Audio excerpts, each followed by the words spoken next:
Hi all, this is Rob from RuinWorks again, bringing you our latest release for April 2024. This is called The Lava King's Rest. This is another scene in the boss room series. The scene is 25 squares by 25 squares and depicts a cavern with lava channels running throughout. So the idea behind this scene is that these lava channels provide some sort of dynamic play. Some of the floors can be sunken into the lava, creating extra obstacles for your players. Some of the pillars can be knocked over, allowing for the scene to change dynamically and allow different pathways over the channels or through the lava, etc. The scene is 2 levels high. So first we have our ground floor here. This is where most of the customization in regards to the lava and the pillars is. And then on the second floor, it's mostly just this area up at the top of the scene, and you have a bunch of different options of what you want to place up there instead. So let's get started. On the ground floor here, we have labeled in the bottom a bunch of S's in kind of an orangish color and a bunch of P's in a purplish color. So the P stands for pillar and the S stands for sinking floor. And if we look over into the left margin, you can see we have control panels for each for the floor options and the collapsing pillars. So very easy to use,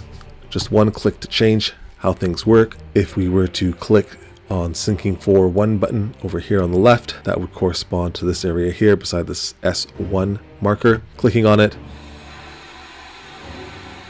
will play a sound, and you can kind of see this piece of the ground has tilted up and should look like it is tilting into the lava. If you click on the same button again, it will lower that piece of the floor lower and lower until it is completely submerged in the lava. So if you can imagine, you have a player here, set this back up, something happens to cause this piece of stone to start sinking, and boom, your player characters can now be not only fighting some big bad evil guy, but also trying to figure out how not to fall into the lava and die. So there's various areas like that, S1, S2, and S3, so I'll just show you them all. So S1 has 4 stages, S2 has 3 stages, that was over here, and then S3 right here has 3 stages as well. Now in addition to this, some of the pillars can fall over. So that's pillars 1, 2, 3, 4, and 5 over here. They're used much the same way. So pillar 1 has 3 stages. So we can just collapse the pillar here. Our token no longer sees the walls here. The walls still exist. Pressing the button has made them invisible and ethereal, so people can walk through them and see through them. Now when it resets, using the same button, these will turn into regular walls again. So we can see that we can knock down the pillar. But you might be thinking, well, if we sink the floor here, this pillar is just going to be floating over top of the lava. Wouldn't it sink in too? Well, that's why pillar 1 has a 3rd stage. We can click it one more time and get this kind of mostly sunken pillar instead. So that way it can interact with the sinking portion of the floor. If we look at pillar 2, this one here can collapse over top of this lava channel, making a bridge. Pillar 3 makes a bit of a bridge over the channel here. Pillar 4, it lands on section S2. So when section S2 falls into the lava, we can click pillar 4 one more time to make it also appear as though it is falling into the lava.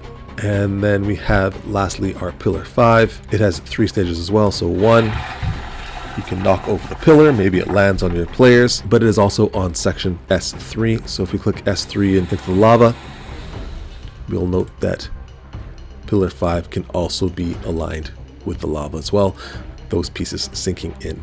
The last customization option here is C1, which stands for crack 1. It's in the floor options, so clicking the crack 1 here will play a sound and reveal a crack in the ground. This could be used maybe as a trap, so your players are just walking over it and maybe the floor gives away underneath and your players might fall in and take some damage or otherwise have to deal with this. So that's the idea for the main floor, having these lava channels and being able to dynamically alter the scene as combat progresses. Maybe your enemies have some control over the earth, maybe there's an earthquake going on because of a ritual they're doing, or otherwise maybe they're just fire giants, do a lot of damage when they miss and hit the ground and causes the ground to break apart or the pillars to fall over. So that's the idea behind this portion of the scene, giving you some ability to customize the scene and have the scene kind of dynamically change and make new obstacles for your players as combat continues. I should note here in the top left we have cave walls on button. So right now you can see they are on. When I first conceived the scene, I kind of imagined it being at the back end of a huge open cavern, and it wasn't going to be walled in, but I thought, well, maybe some people would want to have this as a discrete cavern. So I've included this button where you can add or remove the walls around the edges of the scene. So if you hit the button, you can see it turns to off, and you can see the cave walls around the outside have disappeared, and the walls that were there are now invisible and ethereal, so they can be walked through and seen through. And if you turn it back on, now that we're watching a bit more closely, you can see the walls kind of appear again. So just a little customization there. When you hit this button too, it also does the same thing for the second level. There are walls on the second level here. If you hit the cave walls off, now it's just an open cavern instead. Okay, and the last portion of this scene is the raised area at the top of the scene. So in the top margin in the red control panel, we have the second floor options. You can click on each to get there. Right now we're on the throne version, so you can see a throne kind of just sitting up on this elevated area. If we go to empty, just a blank area where you guys can add your own things, your own tiles if you have something you'd want to use. There's also an altar variation in case some evil cleric or a wizard is doing some sort of rite down here. We also have the deepest forge, which could be somewhere where you come to make magical weapons. We have the Lava King's Tomb, for which the scene is named. This little unique piece I made here for the Lava King's Tomb. And then there's this variation intact, and there's a ruined variation as well available. Just add some cracks in here to make it look a bit older. I'll note in this variation that double clicking on the lid itself will set the lid to hidden so people can see inside. And I'll just move the tux. It's a bit hard to see. You can just see another mummy inside holding a sword. And then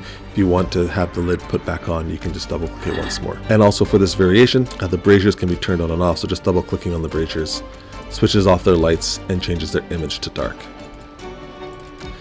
Easy double click there. And I've already shown you the throne variation. So that's the Lava King's Rest scene. Hope you like it. I'm running a bit behind this month again because I did a bunch of other things which I've detailed in the destructive post. One thing I did want to note was I updated the Grinversine stalactite bridge.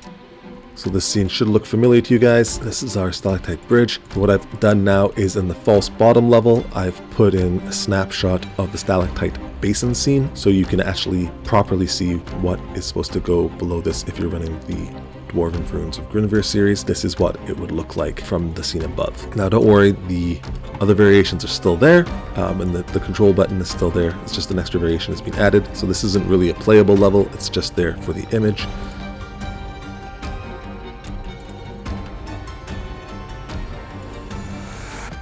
So now there's just an extra variation there that you can use. Other scenes I've updated are the Moldy Manor upgradable scene. Corrected the doors there, they seem to have stopped working. And I also tried to fix the Hasna Forest puzzle trap in D&D 5e. The automated attack was not happening properly, but I think I got that fixed. And I will see you at the end of the month with another scene. Thanks everyone, bye for now.